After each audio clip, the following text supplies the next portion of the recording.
Khesari sir आ रहा है भाई, देखो खेसारी सर आ रहा है भाई, क्या लग रहा है। Oh my God, Bhojpuri hero Khesari Lal Yadav का इतना दबदबा भोजपुरी इंडस्ट्री में है भाई साहब। ये तो हमको लगता है जो बड़े बड़े जो भाई साहब नेता होते हैं ना, वो इसके सामने फेल हो गए, खेसारी भैया के सामने। भाई साहब ये सीन आपको देखने में कुछ यूनिक लगा होगा, ठीक है, यूनिक है भी। तो वीडियो पर छोटा सा वीडियो को आप लोग पूरा देखें, बाकी चैनल पर तो चैनल को सब्सक्राइब जरूर मारेगा। देखिए खेसारी भैया के जो सीन जो है, जो डिफेंडर खेसारी भैया का लगा हुआ है, और वो खेसारी भैया वो मतलब कि वो बड़े बड़े जो बस होते हैं उसमें से एंट्री मारते हैं, जैसे में जो क्रिकेटर आर जो रहता है जो बस से चलता है, वैसा बस खेसारी लाल यादव के लिए स्पेशल।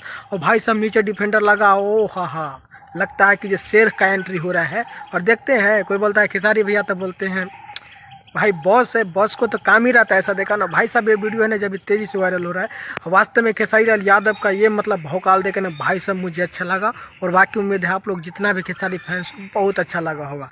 अब भोजपुरी को ऐसे ही आगे बढ़ाए, आपका शुभकामनाएं हैं, और ऐसी दहाड़ते रहे एक तरफा भोजपुरी में, ठीक है। बाकी बात आपका तो फैन फॉलोवर जानते हैं ना, आप एक बात भी बोल देते हैं तो वायरल हो जाते हैं। ये सब तो बताइए, वीडियो वायरल होना आम बात है, लेकिन खेसारी लाल यादव का ये भाई साहब भोकाल और ये एंट्री देखे ना भाई साहब, यहाँ पे बता दूँ तो यहाँ पे कोई फिल्म का शूटिंग हो रहा है, ठीक है। और वास्तव में आप लोग देख ही लेंगे वीडियो के माध्यम से, इसमें कैमरा उमरा का एंगल इधर उधर बहुत सारा लोग है, तो क्या हो रहा है तो आप लोग तो देख ही लेंगे। बाकी साहब ये सीन देखो भाई साहब बहुत अच्छा लगा। और खेसारी लाल यादव ऐसे भोजपुरी, लेकिन एक चीज़ इसमें हीरोइन कौन है से पता नहीं चला, ठीक है। बाकी पता चल जाएगा। बाकी अपडेट है बजुल में नए वीडियो के साथ। ठोक लीजिए, 5,000 लौटे दिख जाना चाहिए, ये 4,000 के लिए मैं यहाँ पे